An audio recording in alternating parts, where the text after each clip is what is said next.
2, 3, 4, 5, 6, 7, 8. Gerakan B. Menghadap serong ke kanan. Kedua jari rapat ditarik ke atas. Kaki kiri ke depan. Tangan ditarik ke bawah. Kaki kiri mundur. Menghadap serong ke kiri. Kedua jari rapat ditarik ke atas. Kaki kanan ke depan. Bergantian kanan kiri sebanyak 2 kali 2 kali. Hitungan 2 kali 8. Gerakan B akan menjadi seperti ini. 1, 2, 3, 4, 5, 6, 7, 8. 1, 2, 3, 4, 5, 6, 7, 8. Gerakan C akan sama dengan gerakan B. Gerakan D. Kedua telapak tangan saling berhadapan. Dibalik ke kanan dan ke kiri bergantian. Kaki berjalan di tempat sambil diayun. Hitungan 4 kali 8. Gerakan D akan menjadi seperti ini. 1, 2, 3, 4, 5, 6, 7, 8. 1, 2, 3, 4, 5, 6, 7, 8. 1, 2, 3, 4, 5, 6, 7, 8. 1, 2, 3, 4, 5, 6, 7, 8. Gerakan E. Kedua tangan memegang bahu. Tangan didorong ke depan. Tangan lurus, jari tangan mengarah ke atas. Kaki maju bergantian kanan dan kiri. Hitungan 2 kali 8. Gerakan E akan menjadi seperti ini. 1, 2, 3, 4, 5, 6, 7, 8. 1, 2, 3, 4, 5, 6, 7, 8.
Apa yang ditunjukkan oleh gambar berikut? Makna persatuan dan kesatuan dalam keberagaman. Setiap orang pasti berbeda dengan orang lain, baik dari suku bangsa, sosial, dan budaya. Bangsa Indonesia sendiri terdiri atas beragam suku bangsa, mulai dari suku Sunda, suku Madura, dan lainnya. Setiap suku bangsa memiliki kedudukan yang sama, tidak ada suku bangsa yang lebih tinggi atau lebih hebat dibanding suku lainnya. Pengikat dari keberagaman adalah persatuan dan kesatuan. Persatuan bangsa dapat tercipta dari sikap kerjasama dalam keberagaman suku bangsa. Dengan sikap persatuan dan kesatuan, setiap orang bisa bekerja sama dengan baik dengan orang yang berbeda-beda.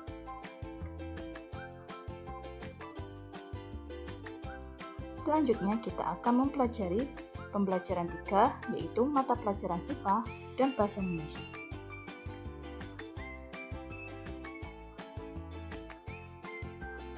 Gitar merupakan sumber bunyi karena ketika dipetik dapat menghasilkan bunyi. Menurut kalian, bagaimana bunyi tersebut bisa sampai ke telinga kalian? Nah, coba kalian perhatikan percobaan bunyi dalam video berikut.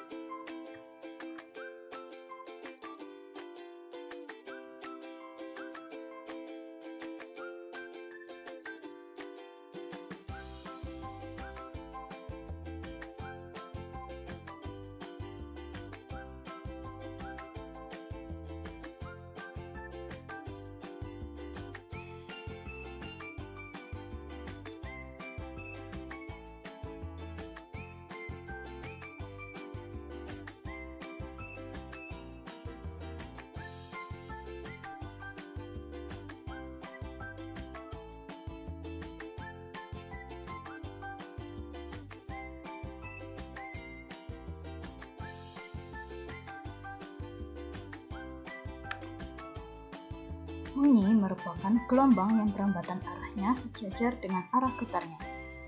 Bunyi dapat terdengar jika memenuhi syarat berikut. Yang pertama, ada sumber bunyi atau suara. Kemudian ada media penghantar dalam percobaan sebelumnya yaitu benang. Kemudian juga ada pendengar. Bunyi yang berasal dari sumber bunyi sampai kepada pendengar dengan cara merambat. Bunyi dapat merambat melalui media perantara udara, zat cair, dan benda padat. Bunyi tidak dapat merambat tanpa adanya media perantara.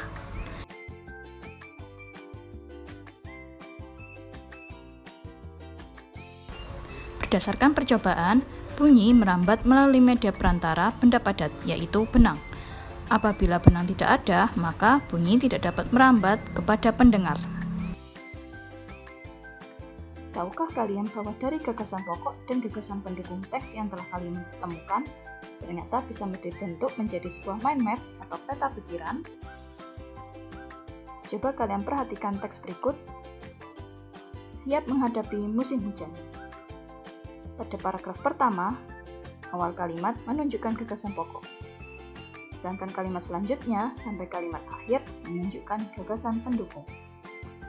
Begitu pula pada paragraf kedua, awal kalimat menunjukkan gagasan pokok atau topik dalam paragraf tersebut, sedangkan kalimat selanjutnya sampai akhir merupakan gagasan pendukung. Berdasarkan informasi gagasan pokok dan pendukung yang kalian temukan, kalian bisa membentuknya menjadi sebuah peta pikiran. Contoh peta pikiran berdasarkan teks siap menyambut musim hujan adalah sebagai berikut, di mana pada paragraf pertama, gagasan pokok berada di tengah, kemudian dikelilingi oleh gagasan pendukung. Pada paragraf kedua juga sama, di mana gagasan pokok berada di tengah, sedangkan lainnya adalah gagasan pendukung. Kalian juga bisa membuat peta pikiran dengan bentuk lainnya. Alhamdulillahirrahmanirrahim, kalian sudah mempelajari tema 1, tepatnya di pembelajaran 1, 2, dan 3. Semoga ilmu yang kalian pelajari hari ini bisa bermanfaat untuk kalian, dan jangan lupa untuk selalu tetap semangat belajar di rumah. Terima kasih, sampai jumpa di video selanjutnya. Wassalamualaikum warahmatullahi wabarakatuh.